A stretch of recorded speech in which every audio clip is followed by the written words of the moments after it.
You know what? You know what? I'm just I'm just gonna yeah.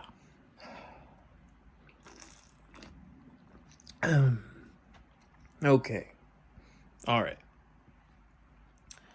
So, got a story to tell, and this is gonna be something. Yeah. We're just gonna because I don't think I've talked about this a lot, and it's a portion of my life where I think the things you go through, like, they make you who you are, they make you behave certain ways in the future. So you've got to talk about stuff, you got to like review stuff and always be collecting where you are. But yeah. So like when I was younger, and this is when I was in high school, I was my school's newspaper editor for the fashion club. I loved fashion. I remember being a senior. I'm pouring some margarita right now because we're gonna get into it. I remember being a senior and like loving fashion so much to where I had been leading the younger kids, talking to them, telling them to write articles about whatever was in. Like back when I was in school, it was like ballet flats and colored skinny jeans and stuff, and I loved it. I knew when I got to college that I couldn't do that and that I had to pick something practical.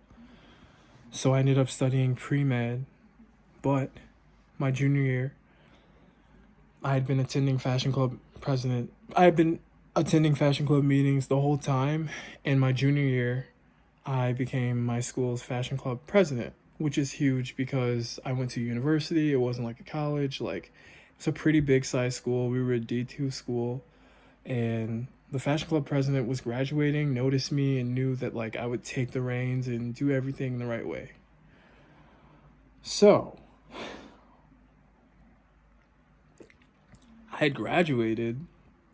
Also, that was only like one semester or so. Like, it was hectic as fuck, and it was really difficult to get people to. It was just hard being fashion club president and balancing that with school. And then it was hard because we didn't have a fashion major, like anybody who really went into fashion or anything. So, like, I knew I had a passion for fashion, and I knew I wanted to pursue it as a career going into a job after college. And I wanted to tour fashion schools while I was graduating with my degree in biomedical science. That didn't fucking happen. That didn't happen. That didn't happen. That didn't happen.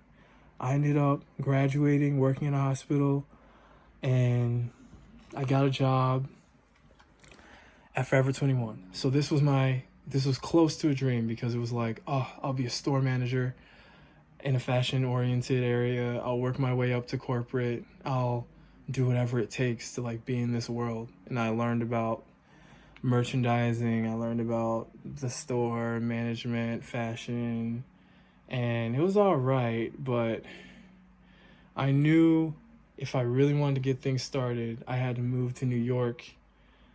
And if I moved to New York, things would be so much better because they had this program where if you lived there, the college was free, and they were known for that industry, like doing well.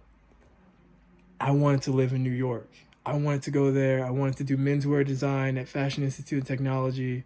I was gun ho about it, and nobody was stopping me.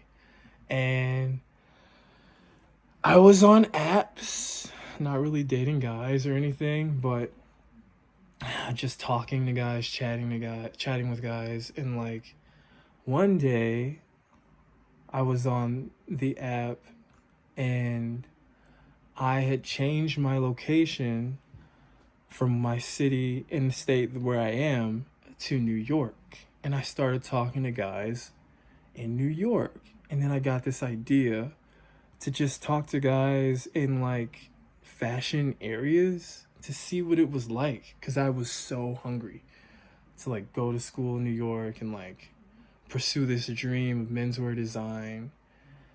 So then I did that, and the only thing I knew to do, because I was big into V files back then, I was so big into that. I was big into like the different things in my time that were like fashion things. Like it always changes, but like at the time it was V files. V files, I was always heavy on Polyvore. I wanted this back when Polyvore was something everybody did. Lookbook.nu, back when that was something everybody did. I was like heavy on it. And I actually won an award from Polyvore. Anyway, I knew V Files was on Mercer Street. So then I put in the app I was using. I forgot what app it was. Like, it wasn't Scruff. It was Grinder, I think. But it was like you just change your. There was like this app you could use to like change your location to GPS locator, and then you could be wherever you put. So I put in like Mercer Street. I think it's like somewhere around there. And there were these guys that came up, and then I like just started talking to them, and then I think one day I started talking to like guys for like a week there, and they were telling me how they liked New York. Some of them were photographers, some of them had like worked as models, some of them were like doing things that had nothing to do with fashion. And then the steady conversation and my interest was always like on those guys that were working in fashion. They were giving me their perspective, and I felt like I was there, like I was living vicariously through everything that they had said to me. And then one day I ran into this guy, and I ran into a few guys on the app, but consistent and steady was with this one guy. And he was like super attractive, super friendly, super charming, really my like taste. And regardless of him working in fashion or not, which he did not work in fashion, I wanted to keep talking to him. So I knew that he thought it would be weird if he knew that my location was actually in the state that I'm in. So I told him that I had been visiting New York because I had a death in the family. Because I knew like we'd only been talking for like a week. So I'm like, why? He's gonna be like, do you want to meet up? And what am I gonna say? You know, like, no, I actually don't live there. Like, I'm just like really depressed in the city that I'm in and like trying to figure out what New York is like. So then I told him like I had a death in the family and that I was just there with visiting like my aunts that lived in New York or something like for a week, and that, you know, I like it here and that I might be back or something. And then I told him eventually like I left and that I'm back in the city that I'm in. And I told him the real city that I'm in, and like we were still talking, and at this point we were FaceTiming. Like we had exchanged numbers and like we were texting. And he was like a really attractive guy. Like physically, he was really handsome. He was in his 40s. He was like 42, 41. And he had did hair. I don't know if you're going to watch this, but if you are watching this, like, you're the best guy ever. He did hair growing up, and it was like in his family, and it was something that he had always like done, and I think he did it for like such a young age and for such a long time that he was able to grow his business and like own multiple salons.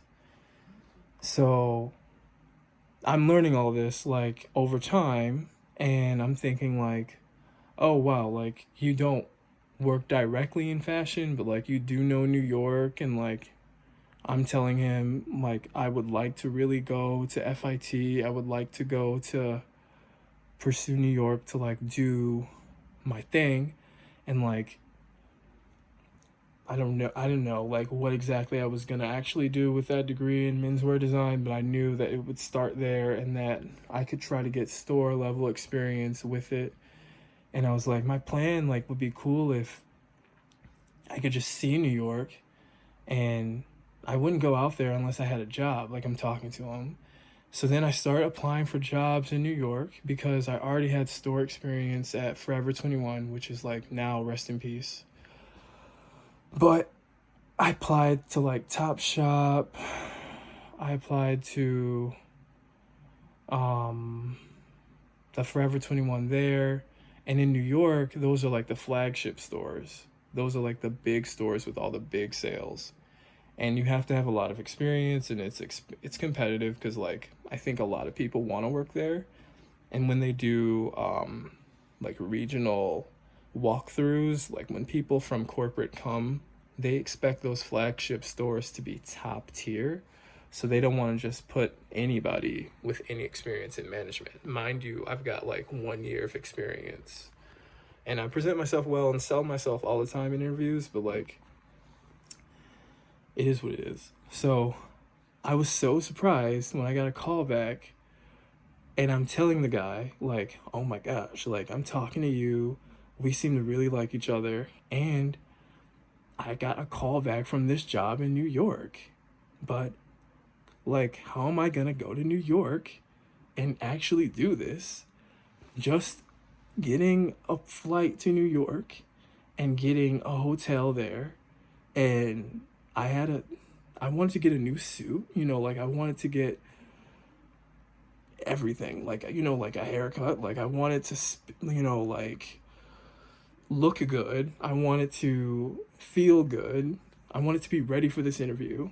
I'm thinking like this is something that could be my start, like for my dream. How am I gonna do this? Like, I'm telling him this, and then he's like, you could stay with me if you came to New York, and like if you wanted to, it's nothing like if I just like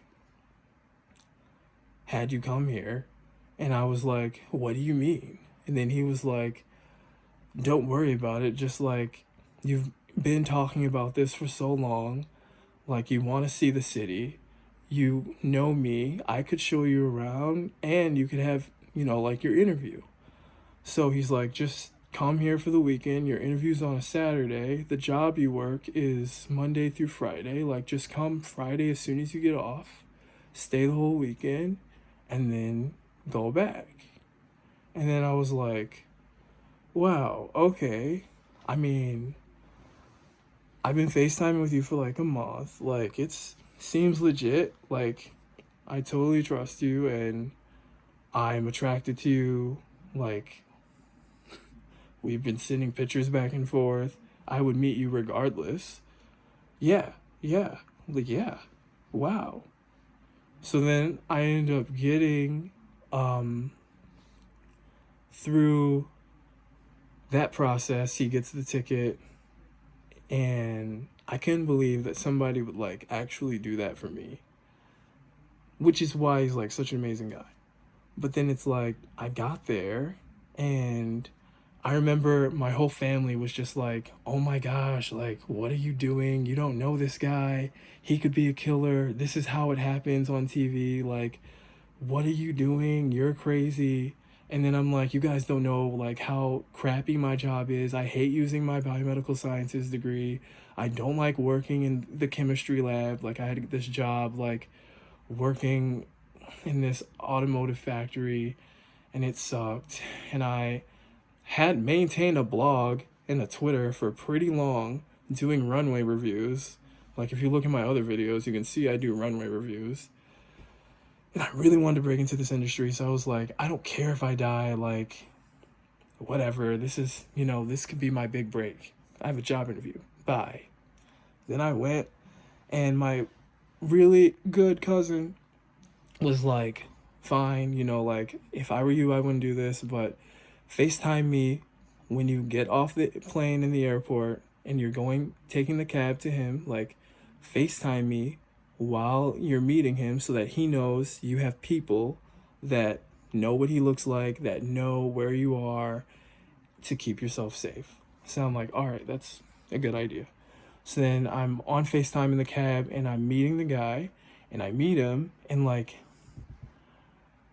it was great. Like, as soon as I get out of the cab, it was like a really good experience. It was nighttime, and then I remember my cousin, seeing him, saying hi to him, and then I was like, okay, bye, like we're about to go eat. And then she was like, okay, bye, TJ, love you, like see you, be safe. TJ's my, I don't know if I should say that. That's my nickname. So then we have dinner that night, and it's so nice. He picks this spot that's outdoors, and it's really like cute and like romantic, and it's like this Italian spot that he likes. He's an Italian guy. He's an older Italian guy. Not older, but like he's in his 40s. He's like cute gray hair. Like I love silver foxes.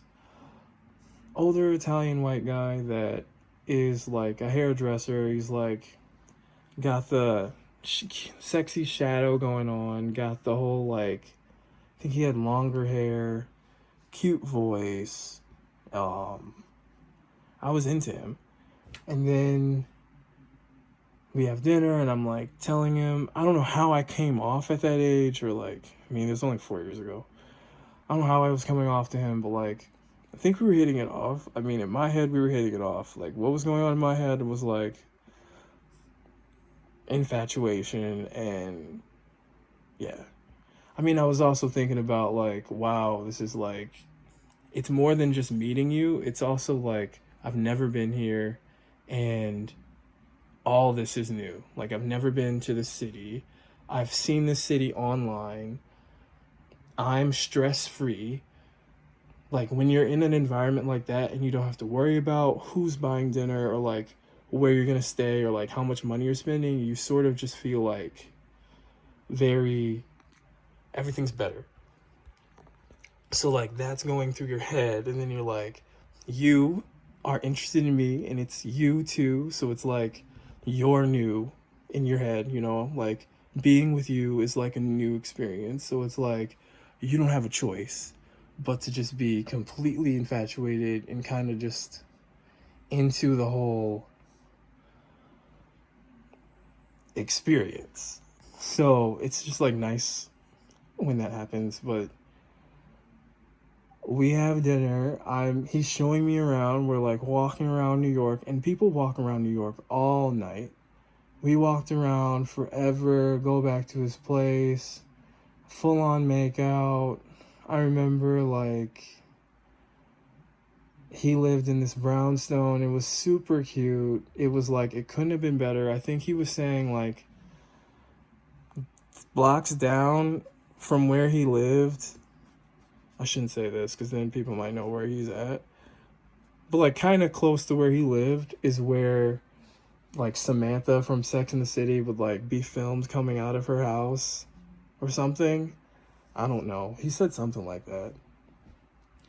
And then he's telling me all about his clients. And then I remember the next day waking up, and he had to go to work because he's like busy guy. So I had the whole day to myself to learn New York and like explore the subway and kind of just feel it out. So like I'm thinking about him and what we did last night and like everything that we're gonna do, as well as the job interview, like how to do well on that, which was coming up. So like I got dressed for the job interview, and then I had to walk around New York just to kill time, but also wanted to be near the store where I had the interview. And then after the interview, I would have like the whole weekend just to be with him. Exploring New York for the first time was really great. Just like learning how to use the subway independently, asking people for things, trying to like find your way, just feel very like adventurous because it's like it's so,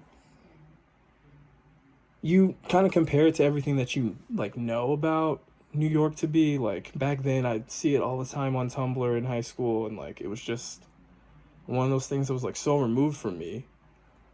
And I just remember like going into stores.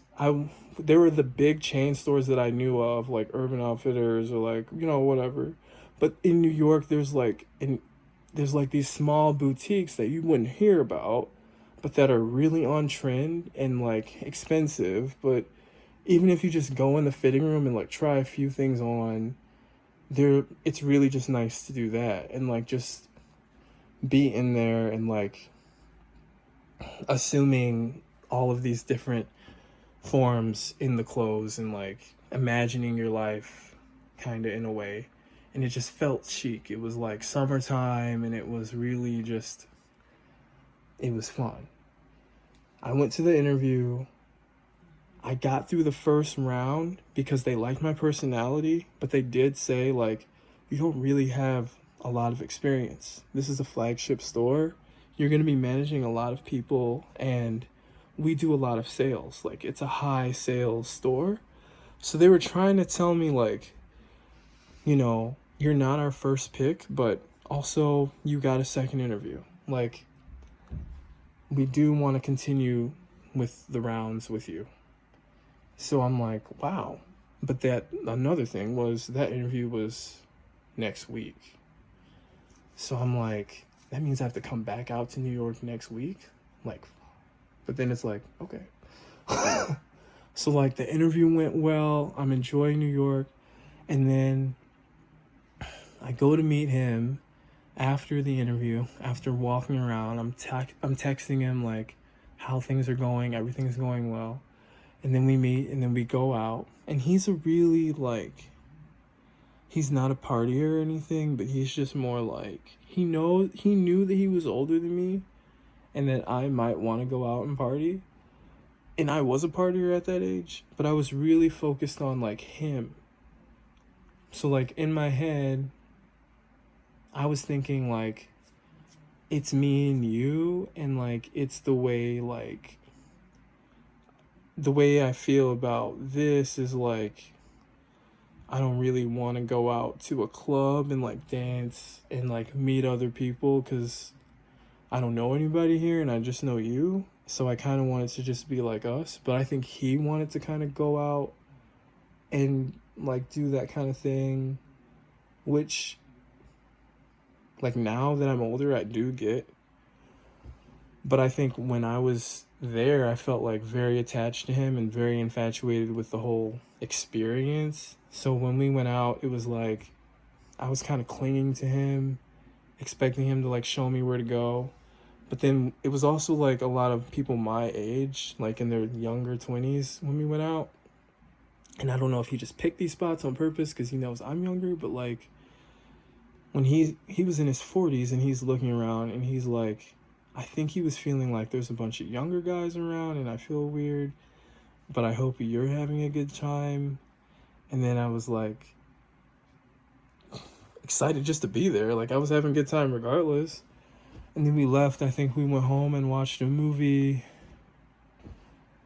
And then we didn't really hook up. Like it just didn't happen.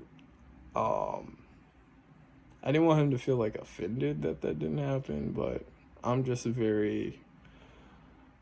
I'm not like a high drive type person. Like I'm not like we need to do this now. Like I'm more of a like affectionate, softy, vanilla, king of being vanilla and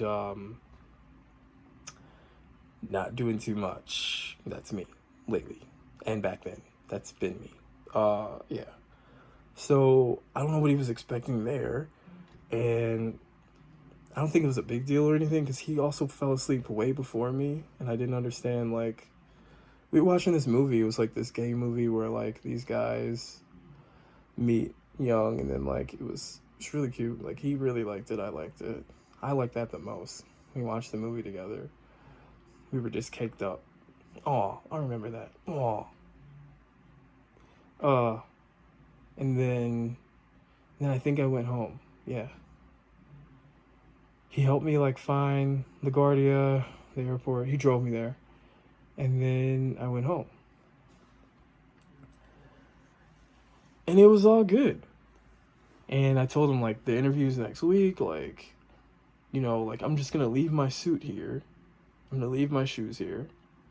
And I'm gonna have the interview next week. Like if that's good, like why take it home? Like I'm just gonna be back here. So, and this is after he like asked me like how did it go? Did you like did they like you? Did you like them? I was like, yeah, I got a second interview. And I'm like, I'm gonna have to come back here next week for, like round two. And then he was like, oh, that sounds great. So then I just like assumed that like I was gonna be back at his place. So then we're talking, and then, to be honest, the week passes, and I'm like, can't believe it still. Like, I love New York. I'm thinking about my new life now. Like, I'm getting carried away. And I go through the work week. It's trash. He offered to get my ticket the second time, but I liked him so much, and I got my tax return. Period. Like, if you have money, you have money. If you don't, you don't. So my tax return did come through. And I was like, I appreciate you doing it the first time, but like, I can get my ticket this time. Like, I didn't want him to think that I was just using him or something. So the second time he had offered to get my ticket, because he knows like you're just some young kid, and he had it. He didn't care. We were just together. He was just spending money left and right. And then I was like, no, like, you're good. And I wanted him to hear that so that he knew I'm invested in you or whatever. So then I get the ticket the second time. I go there, I meet him. It's all good. This time it was like I felt more into him, and he had taken me to places that he knew I would like, I think, the second time. It was either the second time or the first time. We went to see a play on Broadway. It was the Motor City. It was like the Motown play. So I'm from Detroit, and the Motor City is what we're known for, like the automotive industry. And then also Motown music. Motown is like a style of music that Stevie Wonder, like Michael Jackson, if you've seen like Dreamgirls or Cadillac Records, it's kind of like Motown music is where, like what we're known for. So he took me to see that play, which was amazing. And like, we got drunk. It was nice. Like, he was having fun. I was having fun.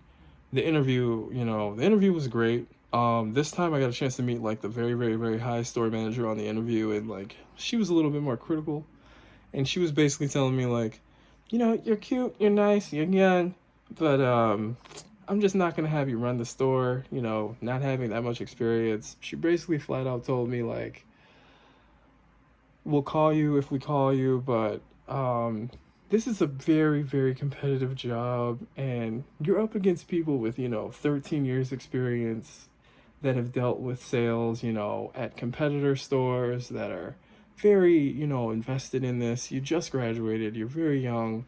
Appreciate your spunk. Congratulations for getting this far, but pretty much she kind of just said, like, we're not going to call you back, but she was trying to, like, let me know in the nicest way, like, keep trying. Like, that's what she was trying to say. But I was like, all right, this is still good, whatever. So then I went through that, but being with him was super worth the second trip anyway, beyond just not getting the job. But like, we also went to see his friends, and this woman lived in the Hamptons, and her house was super nice. I'm talking like, I'd never seen a house like this, except for if I were to turn on Keeping Up with the Kardashians. When you're seeing these reality TV shows, and you see like the valley, and you see like them in the house, but then you see like a montage of them moving to the next scene. So you see like these houses with like these really high bushes, so you can't see the house because it's that private, and it's like on this island. Like the way that the Hamptons looks, I had never seen that. So the fact that we like drove super far in his car that he never even has to drive because he lives in New York, to like this place, and then we go into the house, and it's like a nice house, like HGTV type house, I've never seen this shit in person. Um, just a nice house, and then we like go in, have dinner. She makes dinner. She's super proud of it, but like at the same time, you could see like the help kind of helping her. Then there's this guy in this robe that she's like talking to that is like her friend, but like probably just her other friend that she, like after her divorce, like is just talking to. I don't remember who that guy was, but like he's like some business owner, CEO, like having dinner with us, and then I'm thinking like me, like you guys are, and the guy that it does this woman's hair, so he'll like travel to her house, hang out with her, be her best friend because they are best friends, then do her hair. She'll throw him 500 or whatever for like coming all the way out there and doing her hair or whatever they talk, like price they talk about. I don't know, like a very insanely high amount of money to pay to get your hair done. And they just like hang out and have drinks and like it's just I'm there, like and I'm like when I'm here. And it's like I'm just beyond I'm just in a trance, like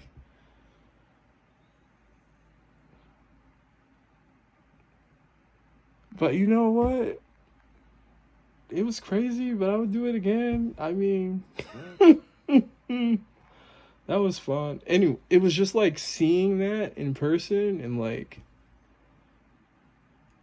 feeling just, you feel like super special. And then you like also like the person, like I was constantly asking questions about him and his childhood and his life and his brothers and like he would tell me stories about like his nieces and his family and his past and how he like started from nothing and how he made everything that he had. And I just developed like this respect for him. And then I would tell him about like my little problems. They're not little problems, but I mean like I'm telling him about my problems, and then like we were such different people that it was kind of like it's inspiring to know that this type of lifestyle could be something that if I work hard, like do kind of in a way, like because back when I was younger, it was like I just come out years before, and you don't really know like what your life's gonna be like because you're like, I don't think I'm gonna have kids. I don't think I'm gonna find a partner. I don't think I'm gonna like have my own like house or anything. Like you don't because you see like straight couples left and right doing their own thing, and you feel like if I'm not that, then what am I? So you kind of just like don't have your identity yet, and then you see somebody successfully doing this and you like them. It's kind of like a shift in perspective. So we leave that woman's house and then we go back to his place, and then we're driving around, and I could tell like I think he thought like he wasn't going to end up really talking to me seriously, because he was like, I don't know how he felt, but I felt like he wasn't like that into. At first, he was like trying to entertain the idea of me like staying with him, but then he was also like, I don't see it happening like long term. Like he never straight up said that, but mind you, we'd only seen each other like 2 times, and I don't even know if I expressed that I didn't know who I was yet, or like where my life was going, or anything, because I actually didn't. But towards the end of the trip, I felt like this weird difference. But we ended on a great note. Like, it was like he took me to this Armani restaurant where it's like you go to Armani, just the clothing store, but then above there's like this nice restaurant. And it was dead in there. It was like just us. And I was like, this is so sweet. He knows I'm into fashion. He picked the Armani restaurant like it was just for me. just like the Motown thing was for me. And then I'm like, this is great. And then everything's good. I know I didn't get the second interview, so I knew I wasn't probably going to come back. And I had my job and everything. It's like maybe that's what he was thinking. I don't know. I don't even remember. This was like so long ago. But then I get back to Detroit and like we're talking. But then I don't remember how we stopped talking. I think that I said something like, I think I'm going to try nursing school again. Or I think I said, like, I'm basically not going to be in New York. I'm not going to try to go to fashion school because I don't know how I'm going to, like, feasibly do it. I think I said something like that. Or he said something like, well, it's impossible for him to say something like that. I don't remember what we said to each other. But, like, it's kind of just fizzled out. And my life kind of, like, took a turn, too, because I remember getting not laid off from Forever 21, but I remember, like, kind of I remember wanting to, I got laid off from my job, not Forever 21. And then I think my perspective changed. Yeah, that was during Christmas because it was snowing. When I got laid off, I was like thrown the fuck off and like trying to figure out what to do. Then I became like an Uber driver full time. That was depressing. Made it work. Yeah, I gave up on fashion pretty much at that point. Then I was trying to like pitch articles, like other things basically other things when I left New York. Other things, like realistic things, happened to me to made me see like there was no way that I could like actually pursue this guy, and it kind of just fizzled out in that way. But now like I'll reach out to him every now and then, and like he just doesn't say anything to me, and I'm like, why? And I don't know if it's like he's just so over it. But I'm like, you can't even like say hi back, like. And he's a cool guy. He changed my life forever in those moments, and I think I carried with me from that experience like way more confidence and way more like belief in myself. Like if somebody could see that I was worth all that, or just like trying to see where things go with me, like at all, to like do that with me and like then maybe like I am like you kind of believe it more. And it's like it was a cool experience that I loved having and appreciate him forever for. But like it's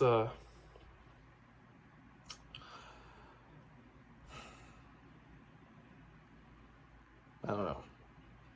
It's one of those like once in a lifetime type things. And yeah. And if you're watching this, like I wish you like completely the best. Maybe we'll see each other again. But I feel like I carry that. Like I carry that into my relationships. Because I've never been in a real relationship. But like guys that I meet, I feel like the standard is put on them, like for them to treat me a certain way, for me to feel a certain way, and I'll only entertain like a certain type of thing now. Like I have like the way that it should feel, the way that the way that it is when someone goes all out for you, or like the way that you kind of, not money wise or anything, but just like kind of like the thought behind everything that he would do, and how he would like read into how I was feeling, and how he would like try to manicure situations and like things that we did so that it would be better suited for me. Like I think I look for that in people now, which is great because it's like yeah, So, like, nothing negative, but that's my experience with older guys. And I think that's why I just continue to date older guys, because I feel like they kind of know so much that I don't know. Like, they know what I don't know. They know what they kind of treat me always like how they would want to be treated if they were my age. And that is always the best. And I'm just like attracted physically to that look, kind of. But yeah, he kind of ghosted me at the same time. So, what? But whatever. Okay, bye.